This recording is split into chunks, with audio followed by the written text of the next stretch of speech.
Hello, it's a lovely morning from here in Delhi, and hope that each one of you, as always, are absolutely fine. So, in the last session, we have had a discussion with respect to business combination and corporate restructuring, of course, in the light of Ind AS 103 or IFRS 3, whatever you may like to say. In the last session, we have had a theoretical discussion, to be very honest with you, and I didn't ask you to write anything, but in this particular session, whatever we discussed in the last session, we are going to actually note down in black and white. So here we go and we start the session. तो बेटे, जैसा कि मैंने कहा, last session में हमने चर्चा करी थी, एक ओवरव्यू लिया था हमने बिजनेस कॉम्बिनेशन का। मैंने कहा था कि मेरा मकसद इस सेशन का, यानी कि लास्ट सेशन का, ये था कि मैं आपको एक्लिमेटाइज कराना चाह रहा था, आपका एक तरीके से परिचय कराना चाह रहा था बिजनेस कॉम्बिनेशन और कॉर्पोरेट रिस्ट्रक्चरिंग, जो कि इंड AS 103 के तहत हमें करना है। हमने इसकी कुछ बातों पर विचार और विमर्श करा था। अब इसी चीज की चर्चा आगे जारी रहेगी। तो मैं अब ये स्टार्ट करता हूँ, लेकिन इसको स्टार्ट करने से पहले मैंने लास्ट क्लास में ये भी कहा था कि मैं आपको एक एक अल्फाज लिखाऊंगा, आपको बिल्कुल चिंता करने की जरूरत नहीं है। करेक्ट? तो हम अपने वादों पर बिल्कुल कायम हैं। तो हम स्टार्ट करेंगे और कुछ हम बातें लिखेंगे जो हमने लास्ट सेशन में डिस्कस करी थी, जैसा कि मैंने आपको बताया। आइए अब मेरे साथ साथ थोड़ा लिखना शुरू करें। मैंने सबसे पहले तो आपको ये बताया था कि business combination and corporate restructuring, जो कि इंड AS 103 के तहत हम कर रहे हैं। हालांकि मैंने ये भी कहा था, इससे पहले हमने अमालगमेशन, एब्जॉर्प्शन, रिकंस्ट्रक्शन नाम के चैप्टर्स इससे पहले के फेजेस ऑफ एजुकेशन में हमने करे हुए हैं। लेकिन मैंने ये भी कहा था कि उसको हमने AS 14 के हिसाब से करा था, लेकिन उसका कहीं से भी किसी भी तरीके का यहाँ पर हम देखेंगे कि उसमें समन्वय नहीं है। इंड AS 103 की जो गाइडलाइंस हैं वो बिल्कुल अलग है। तो इंड AS 103 के बारे में मैंने जब चर्चा लास्ट सेशन में करी थी, तो मैंने ये भी बताया था कि बेसिकली इसका मुख्य उद्देश्य क्या है। मैंने ये बताया था कि जो इंड AS 103 है, बेसिकली इसका जो मुख्य क्रक्स है, धुरी है, वो एक्वायरर के पॉइंट ऑफ व्यू से है, एक्वायरर के नजरिए से है। जब एक्वायरर किसी एंटिटी को एक्वायर करेगा तो अपनी बुक्स में वो किस तरीके से एसेट्स और लायबिलिटीज को, गुडविल को, नॉन कंट्रोलिंग इंटरेस्ट को रिकग्नाइज करेगा, मेजर करेगा, उसके बारे में ये इंड AS कुछ चर्चा करता है। आइए पहले हम ऑब्जेक्टिव से स्टार्ट करते हैं। तो आप मेरे साथ पॉइंट वाइज लिखना शुरू कर दें। 1, तो आप लिखें objective of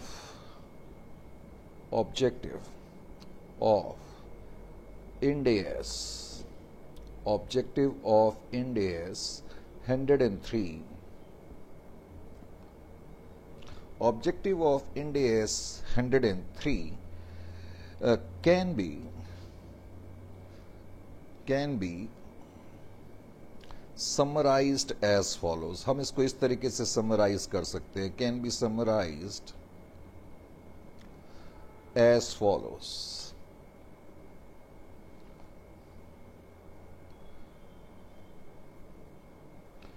as follows, standard जैसा कि मैंने कहा था, स्टैंडर्ड का मतलब 103।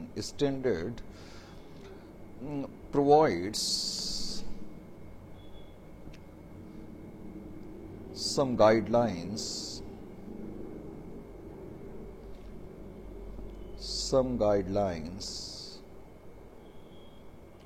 and establishes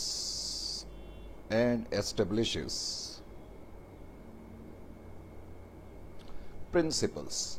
ये कुछ प्रिंसिपल्स को एस्टेब्लिश करता है, principles and requirements,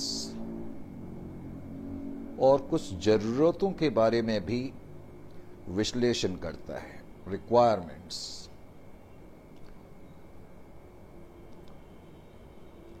for an acquirer. मैंने एक्वायरर के बारे में चर्चा करी थी, मैं फिर करूंगा। फॉर एन एक्वायरर, एक्वायरर उस एंटिटी को कहते हैं जिसने कंट्रोल लिया है दूसरे बिजनेस का या बिजनेसेस का। करेक्ट? तो standard provide some guideline and establishes some principles and requirements. Of course for an acquirer किस संदर्भ में acquirer with respect to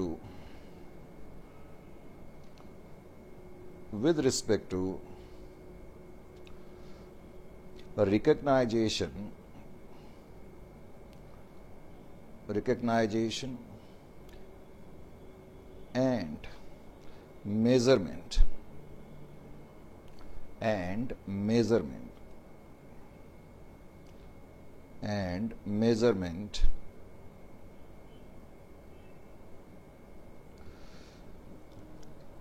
of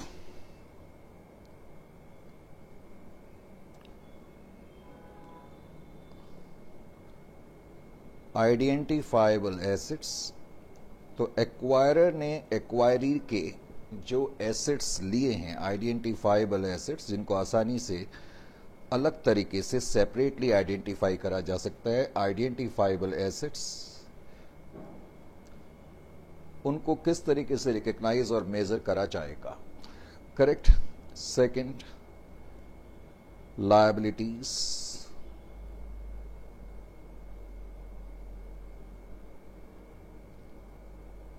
liabilities assumed, और जो लायबिलिटीज हमने टेक ओवर करी हैं उनको हम किस तरीके से रिकग्नाइज करेंगे, किस तरीके से मेजर करेंगे। थर्ड, गुडविल, गुडविल को किस तरीके से रिकग्नाइज करा जाएगा। फोर्थ, या फिर अगर कोई गेन होता है जिसको हम बोलते हैं गेन फ्रॉम बारगेन परचेज। हालांकि मैंने बताया था जब एक एंटिटी दूसरी एंटिटी को लेती है, लॉजिकली कभी भी बारगेन गेन नहीं हो सकता, लेकिन ऐसा तब हो सकता है जब बेचने वाली एंटिटी किसी दबाव के तहत अपने बिजनेस को बेच रही है, उसकी कुछ जरूरत ऐसी है कि वो बिजनेस को कम प्राइस पर भी बेचने के लिए बाध्य है। Gain from bargain purchase. Last class में हम ये सब चीजें डिस्कस कर चुके हैं। मैंने कहा था कि मैं सिर्फ आपको लिखाऊंगा बारगेन परचेज।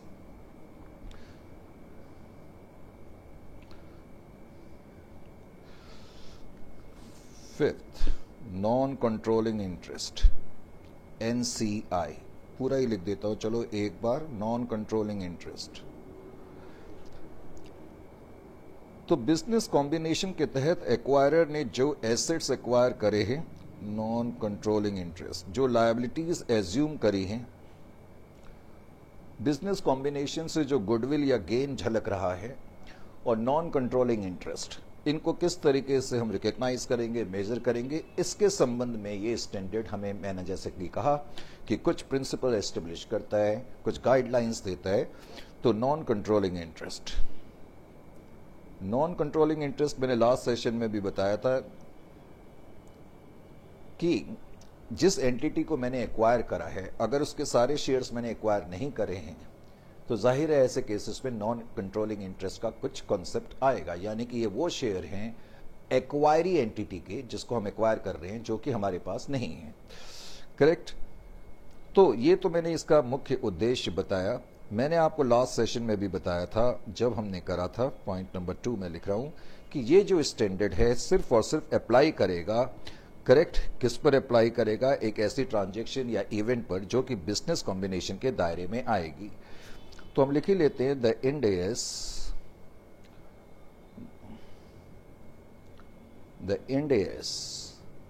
अप्लाइज। अब ये इंड एस जो है वो अप्लाई करता है, अप्लाइज टू अ ट्रांजैक्शन और इवेंट या और अदर इवेंट लिख लो। स्टैंडर्ड जो है वर्ड अदर इवेंट यूज करता है, other event that meets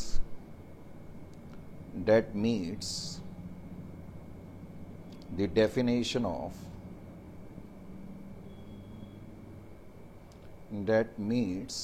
definition of business combination। Last session में आपको याद होगा मैंने एक एग्जाम्पल देकर के कहा था कि एंटिटी ए ने एंटिटी बी का बिजनेस लिया, तो एंटिटी ए एक्वायरर है, एंटिटी बी एक्वायरी है, लेकिन ये ट्रांजैक्शन बिजनेस कॉम्बिनेशन तभी मानी जाएगी जब ऐसा हमेशा नहीं होगा कि हमने किसी दूसरे का बिजनेस ले लिया है तो ये बिजनेस कॉम्बिनेशन है। मैंने कहा था इसमें दो टर्म इंपॉर्टेंट हैं, एक तो बिजनेस, और इनफैक्ट देखा जाए तो टर्म बिजनेस ही सबसे मुख्य टर्म है, करेक्ट? क्योंकि जिसका मैं बिजनेस ले रहा हूं उस बिजनेस को लेने के बाद I should be in a position to derive some economic benefits. That is very important. Last session में आपको मैंने बताया था, क्या बताया था? Business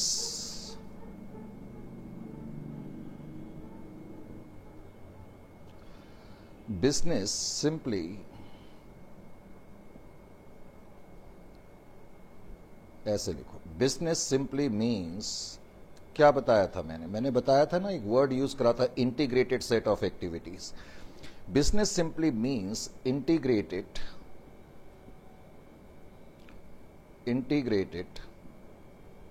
set of activities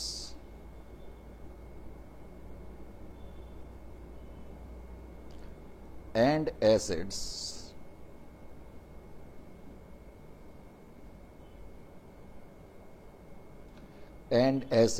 that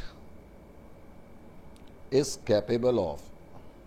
जब मैं किसी दूसरी एंटिटी का बिजनेस ले रहा हूं तो इसका मतलब मैं उसकी एक सेट ऑफ इंटीग्रेटेड, आपस में समन्वय रखती हुई एक्टिविटीज को टेक कर रहा हूं। जो एसेट्स हैं उनमें एक समन्वयता है, एक सिंक्रोनाइजेशन है, integrated set of activities that is capable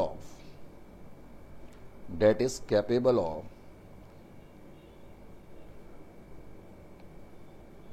मैंने कहा that is capable of being conducted. Being conducted का मतलब है कि उसको हम कैरी कर सकें।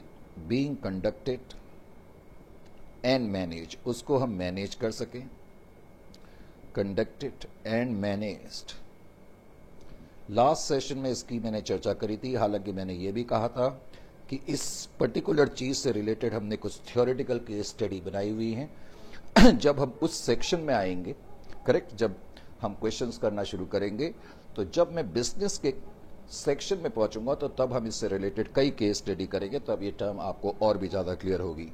मैनेज्ड, और जिसको मैनेज कर सके, managed for the purpose of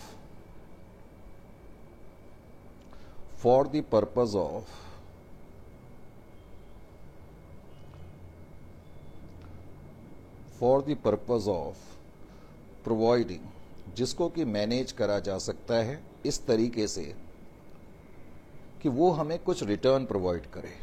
और रिटर्न मैंने बताया था किसी भी रूप में हो सकते हैं। ये टर्म मैंने आपको क्लियर करी थी। रिटर्न मतलब किसी भी रूप में, चाहे वो डिविडेंड के रूप में हो, प्रॉफिट्स के रूप में हो, लो कॉस्ट के रूप में हो, किसी भी तरीके का इकोनॉमिक बेनिफिट हो, तभी वो बिजनेस माना जाएगा। यानी कि स्टैंडर्ड 103 बिजनेस का मीनिंग इस तरीके से तय करता है कि एक सेट ऑफ एक्टिविटीज है, हमने एसेट्स लिए, उन एसेट्स में एक सिंक्रोनाइजेशन है, एक सेटिंग है, एक सामंजस्यता है। अब इससे बेटर हिंदी का वर्ड मुझे नहीं आता, करेक्ट? तो जिसमें एक सामंजस्य है, तो उन एसेट्स को, यानी कि वो एसेट एक दूसरे से इस तरीके से इंटीग्रेटेड है, रिलेटेड है कि एक का अकेले इस्तेमाल नहीं हो, इसको ऐसे समझ लो, करेक्ट? उनको मिला करके मैं कुछ यूज कर सकता हूं, इस तरीके से यूज कर सकता हूं कि आगे वो मेरे लिए कुछ इकोनॉमिक बेनिफिट लेकर के आए, तभी वो बिजनेस माना जाएगा, करेक्ट? लास्ट सेशन में मैंने बताया था कि कोई भी ऐसी ट्रांजैक्शन या इवेंट बिजनेस कॉम्बिनेशन तब कहलाता है जिसमें कि एक एंटिटी दूसरी एंटिटी का कंट्रोल स्थापित करती है। वो टर्म भी मैं यहां पर क्लियर कर दूं। टर्म बिजनेस कॉम्बिनेशन, हालांकि लास्ट क्लास में हमने इसकी काफी चर्चा करी थी। Term business combination, correct? Term business combination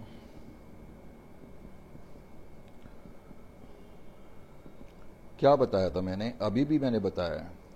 term business combination refers to a transaction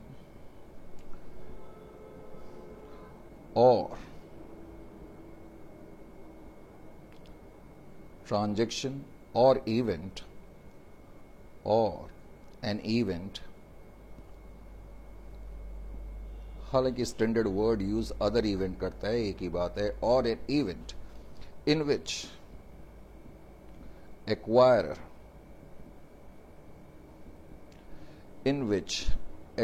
जरा मैं रेड पेन का भी इस्तेमाल कर लूं, इन विच एक्वायरर, करेक्ट। क्या करता है एक्वायरर? एक्वायर्स कंट्रोल, वो कंट्रोल एक्वायर करता है, एक्वायर्स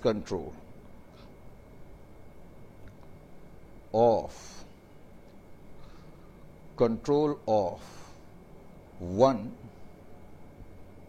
और मोर businesses।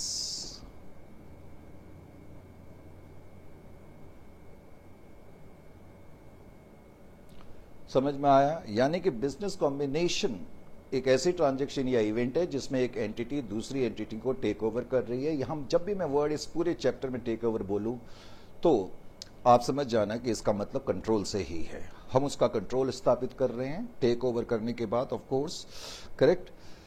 तो बिजनेसेस, इसमें यह भी लिखें business combination,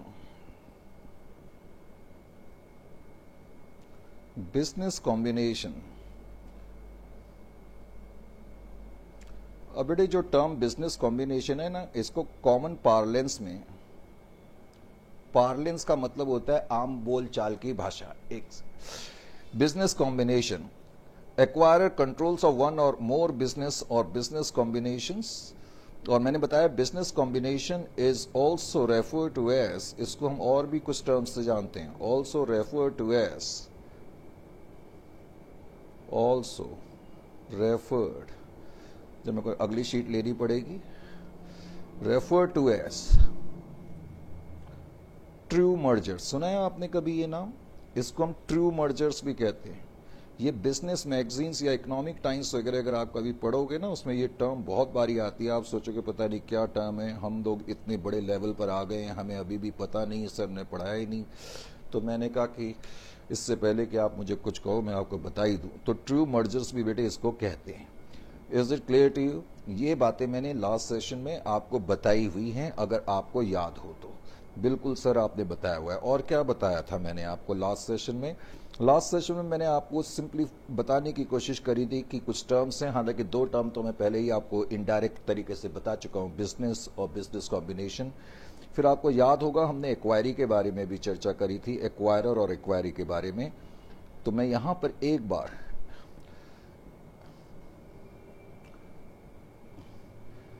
acquirer is the entity which acquires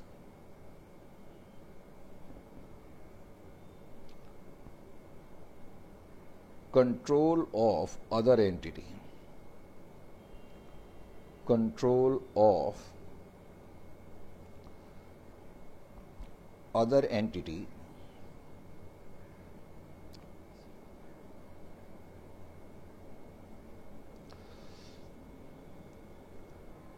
Acquiry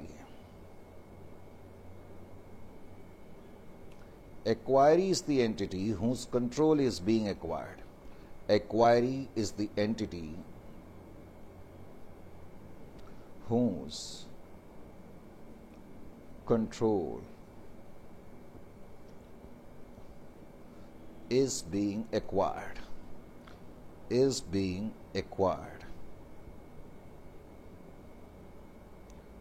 ये सब टर्म्स मैंने आपको बताई थी, करेक्ट। फिर मैंने आपको ये बोला था कि जहां तक इसकी अकाउंटिंग का सवाल है, बिजनेस कॉम्बिनेशन की अकाउंटिंग का, आपको याद होगा लास्ट सेशन में हमने इसकी भरपूर चर्चा करी थी। मैंने कहा था मुझे सिर्फ लिखाना है।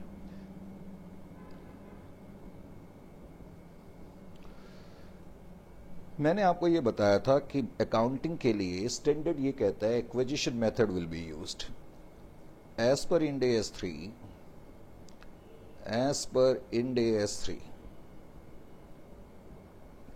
जहां तक इंड AS 103 का सवाल है, as per Ind AS 103 acquisition method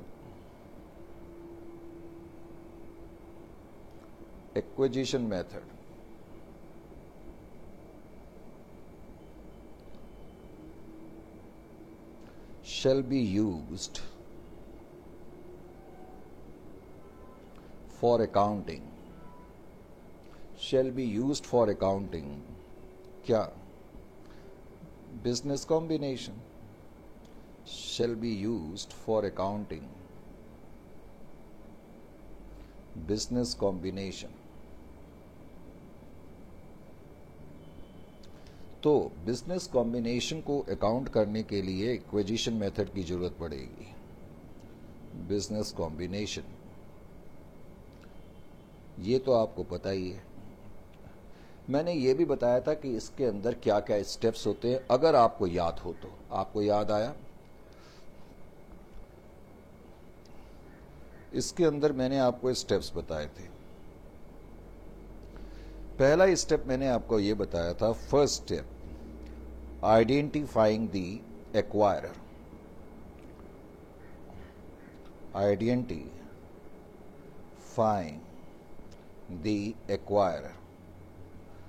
हम पहले तो एक्वायरर को, यहां आइडेंटिफाइंग द एक्वायरर का बेसिकली मतलब क्या है, इस पॉइंट को मैं जरा इस तरीके से समझाने की कोशिश करूंगा। वैसे स्टैंडर्ड कहता है कि for each business combination first of all we will identify the acquirer. पर यहां इस सेंटेंस का बेसिकली मतलब क्या निकला, इसका मतलब समझाने के लिए आप थोड़ा सा यहां पर देखें। यहां देखें, ये मैंने एक लाइन खींची, करेक्ट। इसको अच्छी तरह समझें, इस स्टेप को मैं डायग्रामेटिकली समझा रहा हूं। मान लेते हैं कि एंटिटी ए ने कंट्रोल लिया एंटिटी बी का। Entity A acquires control of entity B, या यूं कहें कि एंटिटी ए ने 60%, चलो 70% शेयर्स एंटिटी बी के खरीद लिए। तो एक तरीके से कंट्रोल हमारे पास आ गया, इसमें कोई डाउट थोड़ी है। अभी मैंने आपको कुछ लम्हा पहले कहा कि जो एंटिटी दूसरी एंटिटी को टेक ओवर कर रही है और कंट्रोल ले रही है, टेक्निकली वो एक्वायरर है। ये मैंने आपको लास्ट सेशन में भी बताया था, मैं फिर बता रहा हूं, ये एक्वायरर है। लेकिन ये जो एक्वायरर है ना, ये लीगल रूप से है, in terms of legality, legal तरीके से देखा जाए तो यही एक्वायरर है, और लीगल तरीके से देखा जाए तो यही एक्वायरी है। इसमें तो कोई डाउट ही नहीं है, इसमें कोई डाउट थोड़ी है किसी भी तरीके का। ये एक्वायरी है लीगल पॉइंट ऑफ व्यू से, कानून के पॉइंट ऑफ व्यू से, लॉ की निगाहों में तो ये एक्वायरर है, ये एक्वायरी है। लेकिन फिर भी स्टैंडर्ड ये क्यों कहता है कि हमें आइडेंटिफाई करना पड़ता है एक्वायरर को? उसका फकत या शायद रीजन ये है, for the purpose of accounting उल्टा भी हो सकता है, इसी केस में उल्टा हो सकता है। यहां पर यानी कि ये जो पॉइंट है आइडेंटिफाइंग द एक्वायरर, इसका मतलब है identifying the accounting acquirer, because accounting acquirer could be different from the legal acquirer. बात समझ में आई? अकाउंटिंग के पर्पस के लिए ऐसा हो सकता है, भले ही ए ने 70% शेयर बी के खरीदे हों, तो इसमें कोई डाउट और दो राय नहीं लगती कि ये एक्वायरर है और ये एक्वायरी है, ये लीगल पॉइंट ऑफ व्यू से है। लेकिन स्टैंडर्ड कहता है कि अकाउंटिंग पॉइंट ऑफ व्यू से ऐसी पॉसिबिलिटी हो सकती है कि एंटिटी बी जो है एक्वायरी है। फॉर एग्जाम्पल मैं आपको ऐसे कहूं कि इसने 70% शेयर इसके खरीदे, लेकिन इसके बी इनमें एक एस्टेब्लिश्ड कॉन्ट्रैक्ट हो गया, एंटिटी बी के पास कंट्रोल एंटिटी बी के पास रहेगा ए का। मर्जर के बाद ये कॉन्ट्रैक्ट है कि बी विल कंट्रोल ए, तो उस केस में अकाउंटिंग एक्वायरर, लीगल एक्वायरर तो यही रहेगा, लेकिन अकाउंटिंग एक्वायरर कौन रहेगा? ये रहेगा। यानी कि कभी कभी ऐसी पॉसिबिलिटी हो सकती है कि legal acquiree can be accounting acquirer. This is why actually this point has been, or this point has been inserted by the standard. समझ में आया? Identifying the acquirer का basically मतलब हो गया, it means it means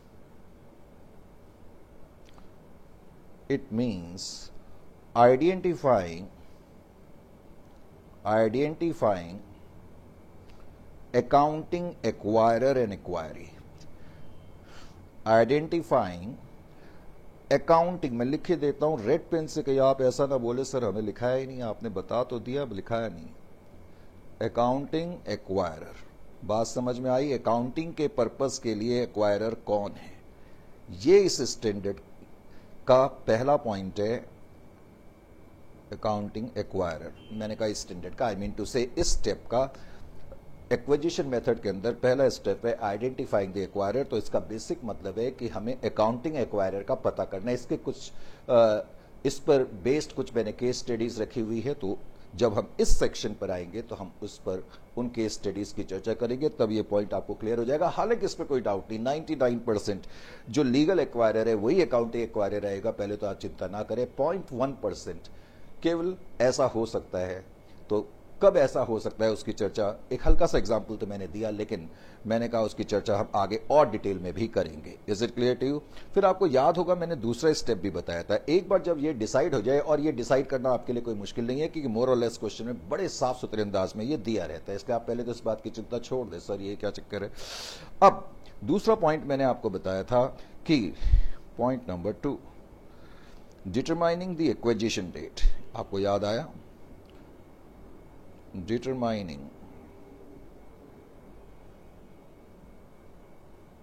the acquisition date. Acquisition method में accounting करने के लिए फिर अगला स्टेप ये है, डिटरमाइनिंग द एक्विजिशन डेट। किस डेट को कंट्रोल जो है एक्वायरर के पास आया, correct? As per this step,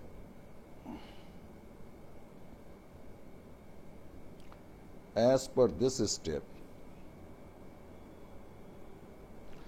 acquirer shall determine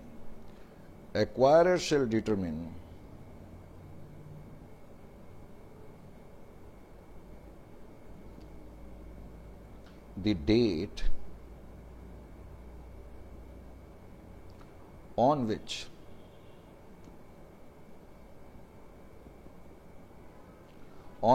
it का मतलब एक्वायरर से है, on which it obtains control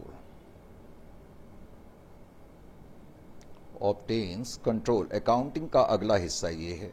हालांकि रियल सेंस में जब आप लॉन्ग क्वेश्चन करेंगे तो आपको ये पहले दोनों स्टेप की ऑनेस्टली स्पीकिंग जरूरत नहीं पड़ेगी, क्योंकि मोर और लेस ये बड़े क्लियर अंदाज में दिए रहते हैं। वैसे मैंने आपको बताया था लास्ट सेशन में डिस्कस करते वक्त कि एक्विजिशन की डेट वो डेट मानी जाती है जिस दिन कंट्रोल हमारे पास आया, करेक्ट? और कंट्रोल उस दिन हमारे पास माना जाता है जब हम कंसीडरेशन दे देते हैं और उनके एसेट और लायबिलिटी हमारे पास आ जाते हैं। Is it clear to you? तो ये दूसरा स्टेप है, ये मैंने चर्चा लास्ट सेशन में ऑलरेडी करी हुई है। फिर तीसरी चर्चा मैंने बताया था कि अगर आपको याद हो तो एक बार जब ये चीजें स्टार्ट हो जाती है तो रियल सेंस में अकाउंटिंग स्टार्ट होती है। रियल सेंस में अकाउंटिंग स्टार्ट होने का मतलब फिर हम रिकॉग्नाइज करेंगे, क्या क्या चीजें रिकॉग्नाइज करेंगे। Third step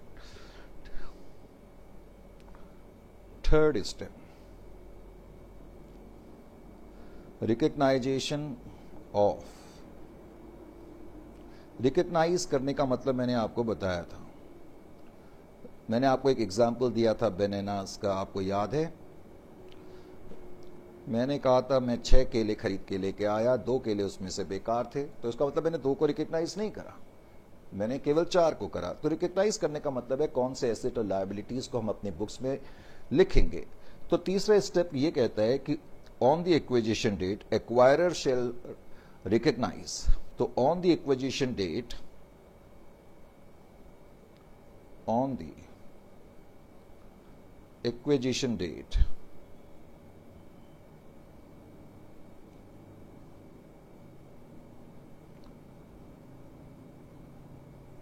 acquirer shall recognize अब एक्वायरर रिकॉग्नाइज करेगा, क्या क्या चीजें रिकॉग्नाइज करेगा। हालांकि कुछ लम्हा पहले मैं आपको वो चीजें लिखा भी चुका हूं। ए,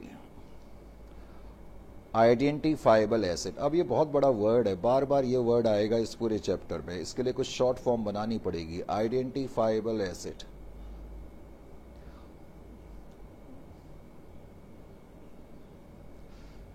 वैसे मैं बाद में IFA लिखा करूंगा, मैं IA लिखूंगा तो कहीं आप उसको इंटेंजिबल एसेट समझेंगे। एक तो आइडेंटिफाइबल एसेट, कौन कौन से एसेट है जिनको हम रिकॉग्नाइज करेंगे।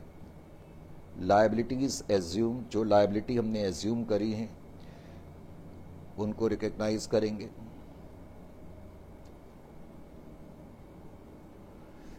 फिर मैंने बताया था एनी नॉन कंट्रोलिंग, एनी मैंने इसलिए लिखा क्योंकि नॉन कंट्रोलिंग इंटरेस्ट हो भी सकता है, नहीं भी हो सकता है। नॉन कंट्रोलिंग इंटरेस्ट, अगर मैं 100% शेयर एक्वायर करूंगा फिर थोड़ी नॉन कंट्रोलिंग इंटरेस्ट होगा, होगा क्या, नहीं होगा।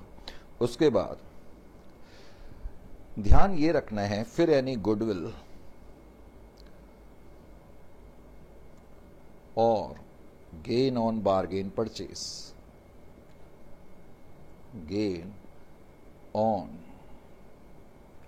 Bargain purchase.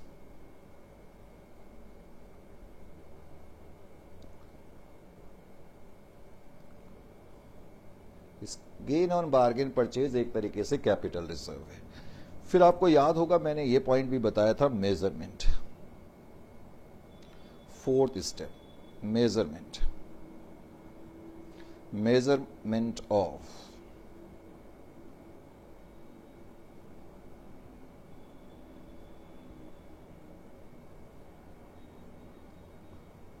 मेजरमेंट ऑफ, ये जो सारी चीजें हमने रिकॉग्नाइज करी है, मेजरमेंट ऑफ मैं ऐसे लिख देता हूं, एफोर mentioned recognised item.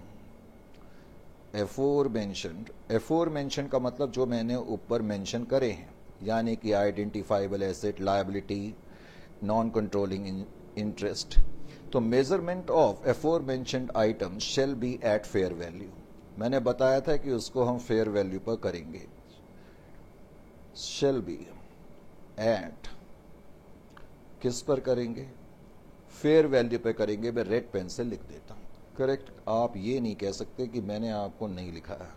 Red pen से लिखने का मतलब ये है, सर ऐसी बात तो बिल्कुल ऐसी बात है, फेयर वैल्यू।